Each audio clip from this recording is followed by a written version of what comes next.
दोस्तों, आप सबको मेरे YouTube channel ABS study show पर स्वागत है। दोस्तों, आज हम लोग जिस चैप्टर को कवर कर रहे हैं उसका नाम है मुगल वंश। और मुगल वंश में दो शासकों से संबंधित पूछे हुए समीक्षाधिकारी समीक्षाधिकारी के विगत वर्षों में पूछे हुए सवालों को हम लोग जो है कि कवर करेंगे।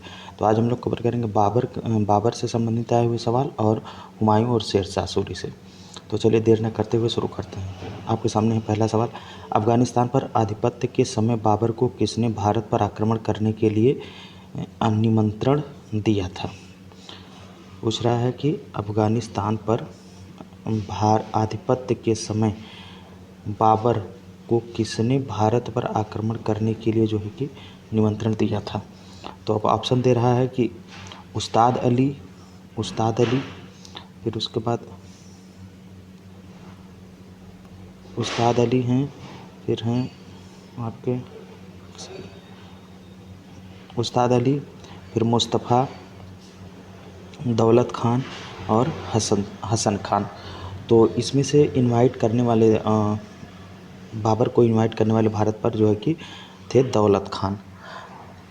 दौलत खान ने जो है कि देखिए, अफ़गानिस्तान पर आधिपत्य के समय बाबर को पंजाब के सूबेदार दौलत खान लोधी ने जो है कि आक्रमण करने के लिए आमंत्रित किया था। तो दौलत खान थे, कौन थे उस समय, जो है कि पंजाब के सूबेदार थे। दौलत खान लोधी को यह भ्रम था कि अन्य लुटेरे शासकों की तरह जो है कि बाबर भी हिंदुस्तान को लूटकर वापस चला जाएगा। तो उन्होंने बस केवल अपनी मदद के लिए इब्राहिम लोधी को हराने के लिए, इब्राहिम लोधी से के खिलाफ मदद के लिए जो है कि इनको इनवाइट किया था। तो फिर सोचा था कि ये हमको युद्ध जितवा करके पुनः वापस चला जाएगा अफ़गानिस्तान, लेकिन वो ऐसा होता नहीं है। तो इन्होंने यही सोचा था कि अन्य लुटेरों की तरह बाबर भी जो है कि हिंदुस्तान को लूटकर वापस चला जाएगा, जिससे इब्राहिम लोधी की स्थिति कमज़ोर हो जाएगी और इसका लाभ उठाकर वह मतलब कि दौलत खान अपनी स्थिति को मजबूत कर लेंगे। तो इसका जो सही जवाब हो जाएगा कि अफ़गानिस्तान पर आधिपत्य के समय बाबर को किसने भारत पर आक्रमण करने के लिए निमंत्रण दिया था? तो दौलत खान ने दिया था। अब बढ़ते हैं अगले सवाल की तरफ। अगला सवाल है कि मध्यकालीन भारत के मुगल शासक वस्तुतः थे फारसी कोष्ठक में ईरानी, अफ़गान, चगताई, तुर्क, उपर्युक्त में से कोई नहीं। मध्यकालीन भारत के मुगल शासक जो थे वो मुख्यतः जो है कि चगताई तुर्क थे। वो कौन थे? चगताई तुर्क थे।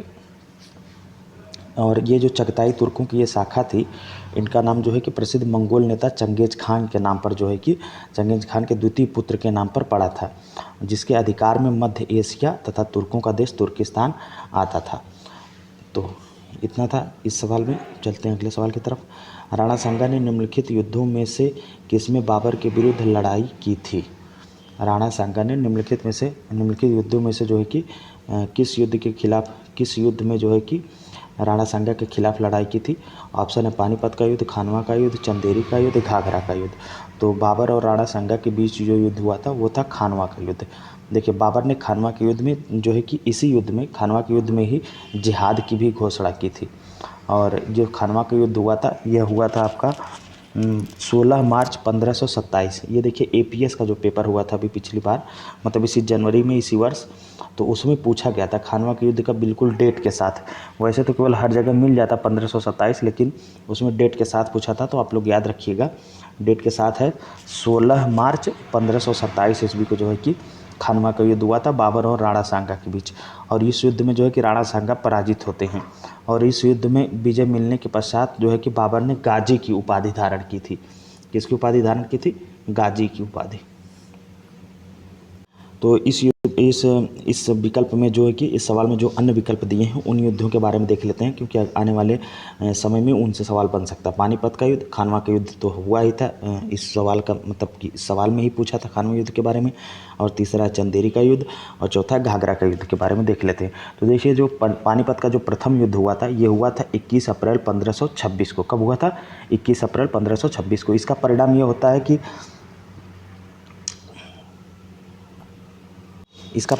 होता है कि दिल्ली और आगरा पर जो है कि बाबर का अधिकार हो जाता है। और इस युद्ध के जीतने के बाद जो है कि 27 अप्रैल 1526 ईस्वी को बाबर ने अपने आप को बादशाह घोषित किया और भारत में मुगल साम्राज्य की नींव डाली।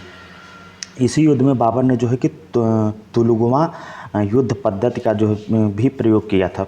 और बाबर की उदारता के कारण उसे जो है कि कलंदर की उपाधि प्रदान की गई। इसी युद्ध में पहली बार जो है कि तोपखाने का प्रयोग हुआ था, और मतलब तोप का प्रयोग हुआ था। तो इसके पास जो है कि तोप चलाने में जो प्रसिद्ध है, जो प्रशिक्षु सबसे अच्छा प्रशिक्षित व्यक्ति था, उसका नाम था उस्ताद अली कुली। मतलब इसका जो सबसे अच्छा तोपची था बाबर का, उसका नाम था उस्ताद अली कुली। और जो सबसे अच्छा बंदूक चलाने वाला था, बंदूकची, उसका नाम था मुस्तफ़ा। तो चलिए अब बढ़ते हैं, देखते हैं अब इसके तरफ। खानवा के युद्ध के बारे में बता ही दिए। देखिए जो चंदेरी का युद्ध होता है, चंदेरी का युद्ध जो होता है, ये आपका होता है 1528 ईस्वी में। और मेदिनी राय को हरा करके बाबर इसमें जो है कि चंदेरी के किले पर जो है कि अपना आधिपत्य बना लेता है।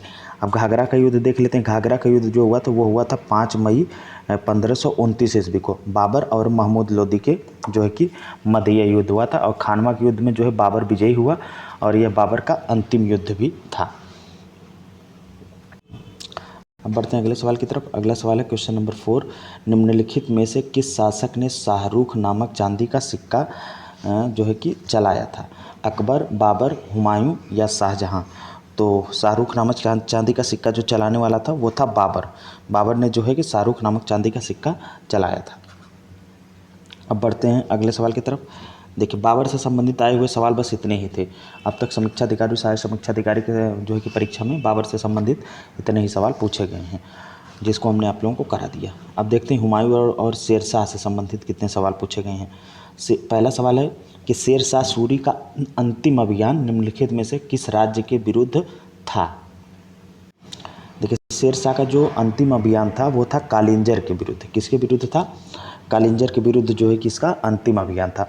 कालिंजर विजय जो ये 1545 ईस्वी के दौरान जब शेरशाह के सैनिक जो है कि गोला चलाना फेंकने में व्यस्त थे, तो बारूद से भरा हुआ एक गोला जो है कि दुर्ग की दीवार से टकरा जाता है, और वहाँ जहाँ बारूद भरे रहते हैं वहाँ जाकर के जो है कि गिर जाता है, जिससे जो है कि गोलों में आग लग जाती है, और फट फट कर जो गोले रहते हैं वो चारों दिशाओं की तरफ जो है कि तबाही मचाने लगते हैं, फैलने लगते हैं, जिससे जो है कि शेरशाह वहाँ पे घायल हो जाता है, पूरी तरह से लगभग अधजला हो जाता है वो, और वापस भाग जाता है। इसी युद्ध निकलने को तो निकल जाता है, लेकिन इतना ज़्यादा वह चोटिल हो जाता है कि इसके बाद वो उसकी मृत्यु हो जाती है। और 22 मई 1554 को उसका जो है कि कालिंजर में देहांत हो जाता है इस तरह। और कालिंजर का अभियान इस तरह से शेरशाह का अंतिम अभियान बनता है। अब बढ़ते हैं क्वेश्चन नंबर 2 की तरफ। शेरशाह के अंतर्गत तांबे के दाम और चांदी के रुपया की विनिमय दर क्या थी? देखिए इसमें पहले तांबा दिया है कि तांबे के दाम और चांदी का रुपया। अगर यहाँ पे पलट देता कि चांदी का रुपया और तांबे का दाम, तो इसका विकल्प कुछ और हो जाता। मतलब कि विकल्प हो जाता इसका इसके हिसाब से। अगर यहाँ पे दिया है कि तांबे के दाम और चांदी के रुपए की विनिमय दर पूछा है, मतलब एक्सचेंज रेट पूछा है, तो ये हो जाएगा आपका 64:1। क्या हो जाएगा? 64:1। शेरशाह की मुद्रा व्यवस्था जो है कि अत्यंत विकसित थी, और इसमें जो कि शुद्ध चांदी का रुपया जो कितने ग्रेन का था? 178 ग्रेन का। इसका चांदी का जो रुपया था वो 178 ग्रेन का था। और जो तांबे का रुपया था, तांबे का दाम था इसका, वो था 380 ग्रेन का। कितने का था? 380 ग्रेन का। इनके बीच का जो अनुपात रहता है, अब यहाँ पे तांबा पहले दे दिया है तो 64:1 हो जाएगा। अगर यहीं पे चांदी पहले दिया रहता तो 1:64 हो जाता। कितना हो जाता? 1:64। तो इस बात का आप लोग ध्यान रखिएगा। 1:64 कब होगा? जब चांदी पहले रहेगा, चांदी का रुपया, और बाद में दाम तांबे का दाम रहेगा, तब 1:64 हो जाएगा। अगर यहाँ पे तांबे का दाम पहले दे दिया है, तांबे का दाम जो है कि पहले दे दिया है, तांबे का दाम पहले दे दिया है, तो इस हिसाब से जो है कि आपका 64:1 जो है कि सही हो जाएगा। अब बढ़ते हैं अगले सवाल की तरफ। क्वेश्चन नंबर 3, निम्नलिखित घटनाओं पर विचार कीजिए और उन्हें क्रमानुसार व्यवस्थित कीजिए। निम्नलिखित घटनाओं पर विचार कीजिए और उन्हें क्रमानुसार जो है कि व्यवस्थित कीजिए। दिया है कि दौराह का युद्ध, या जिसे देवरवा का युद्ध भी कहते हैं, देवारा का युद्ध कहते हैं, और उसके बाद है कन्नौज का युद्ध, सामूगढ़ का युद्ध, चौसा का युद्ध। इनका जो है कि क्रम लगाने को दिया है। देखिए आगे देखिए दिया है कि कौन सी घटना के बाद कौन सा घटना हुई थी, मतलब कौन से युद्ध के बाद कौन सा युद्ध हुआ था। तो इसमें हम लोग देखेंगे सबसे पहले जो दौराह का युद्ध था, वो दौराह का युद्ध है। जो दौराह का युद्ध ये हुआ था आपका ये हुआ था 1532 में। दौरा का युद्ध कब हुआ था? 1532 में। और कन्नौज का जो युद्ध था, कन्नौज का युद्ध हुआ था आपका 1540 में। कब हुआ था? 1540 में। 1540 में। सामूगढ़ का जो युद्ध था वो हुआ था 1658 में। 1658 में। और चौसा का जो युद्ध हुआ था, चौसा का युद्ध हुआ था 1539 में। 1539। अब देखिए इस हिसाब से अगर हम लगाएंगे तो सबसे पहले आ जाएगा आपका 1532, फिर उसके बाद 1539, मतलब कि 1 के बाद 4, 4 के बाद 2, 2 के बाद 3। देखिए हम देखते हैं विकल्प में 1 4 2 3। देखें कहाँ है 1 4 2 3, 1 4 2 3। ये है आपका 1 4 2 3। इस तरह से ऑप्शन बी जो है आपका सही हो जाएगा। अब चलिए बढ़ते हैं अगले सवाल की तरफ। अगला सवाल है कि निम्नलिखित मध्ययुगीन शासकों में से कौन एक उच्च शिक्षित था? बलबन था उच्च शिक्षित, या अलाउद्दीन खिलजी, या इब्राहिम लोदी, या शेरशाह? तो इन दिए हुए ऑप्शन में से जो है कि शेरशाह सबसे शिक्षित था। शेरशाह सूरी ने जो है कि अपनी शिक्षा कहाँ से प्राप्त की थी? जौनपुर से प्राप्त की थी। और उस समय जो है कि जौनपुर उच्च शिक्षा का महत्वपूर्ण केंद्र माना जाता था। देखिए अगला सवाल है क्वेश्चन नंबर 5। क्वेश्चन नंबर 5 में पूछ रहा है कि शेरशाह सूरी के संदर्भ में निम्नलिखित में से कौन सा ऑब्लिक से कथन सही है ऑब्लिक हैं? दे रहा है पहला कथन कि वह एक शानदार प्रशासनिक व्यवस्था के निर्माता थे। मतलब शेरशाह सूरी क्या एक शानदार प्रशासनिक व्यवस्था का निर्माता था या नहीं? देखते हैं दूसरे विकल्प की तरफ। दूसरा कथन है आपका कि हालांकि एक शासक के रूप में उनके गुण युद्ध के एक शासक के रूप में उनके जो गुण हैं वो युद्ध के मैदान पर उनकी जीत से अधिक उल्लेखनीय नहीं थे। मतलब कि ये कह रहा है कि जो उनका शासक के रूप में गुण है वो उनका युद्ध के मैदान पर उनकी जीत से अधिक उल्लेखनीय नहीं है। ये कहना चाह रहा है कि वो जो शासक के रूप में तो बहुत अच्छे हैं, उनका गुण बहुत अच्छा है, लेकिन मैदान पर उनकी जीत ज़्यादा उल्लेखनीय नहीं है। मतलब कि ज़्यादा प्रभावकारी वो मैदान पे नहीं थे, या यूँ कहिए कि एक अच्छे योद्धा नहीं थे। तो इसके हिसाब से हम देखेंगे तो आपका ऑप्शन ए सही हो जाएगा। लेकिन ये जो कथन ए है, कथन एक सही हो जाएगा, लेकिन ये सही नहीं है। क्यों? अभी हम आपको बताते हैं। अभी इस हिसाब से हम देखते हैं कि कौन सा विकल्प सही है। तो इस तरह से आपका केवल कथन एक सही हो जाएगा। क्या सही हो जाएगा? कथन एक, मतलब कि ऑप्शन ए आपका सही है। देखिए शेरशाह सूरी पहले से कथन को हम सेटिस्फाइज करते हैं कि वह एक शानदार प्रशासनिक व्यवस्था के निर्माता थे। कैसे?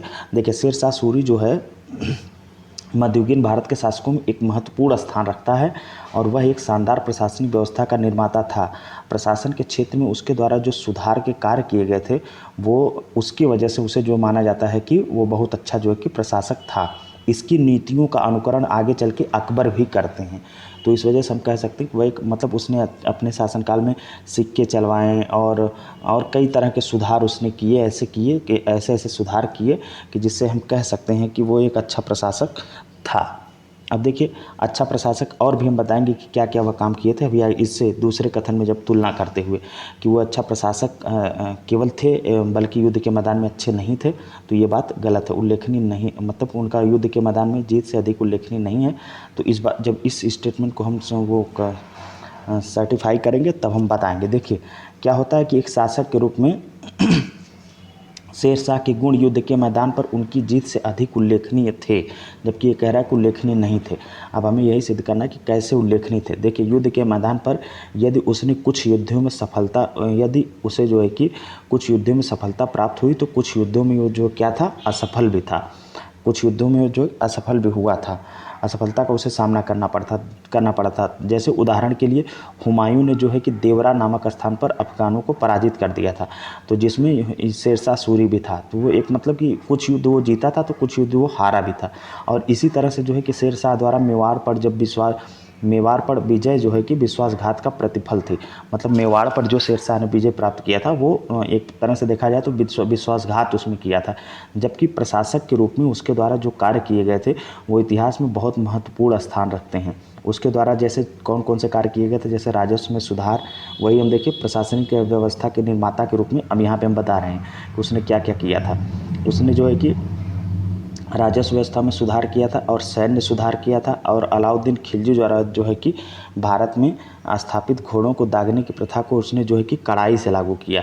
इसने जो कि पुराने घिसे पीटे सिक्कों के स्थान पर शुद्ध सोने व चांदी तथा तांबे के सिक्के का प्रचलन किया। और इसने शुद्ध चांदी का रुपया जो हमने बताया था कि 178 ग्रेन का होता था, और तांबे का दाम जो था वो 380 ग्रेन का था। इन सिक्कों को क्या किया था, वो चलवाया था। और इसी प्रकार शेरशाह की न्याय व्यवस्था भी जो है कि भारत में एक बहुत अच्छी न्याय व्यवस्था का उसने स्थापना की थी। तो इस तरह से हम ये कह सकते हैं कि कथन एक तो सही है, लेकिन कथन दो जो है वो त्रुटिपूर्ण है। मतलब कि वह एक अच्छा शासक के रूप में तो था ही, लेकिन वो एक अच्छा योद्धा भी था।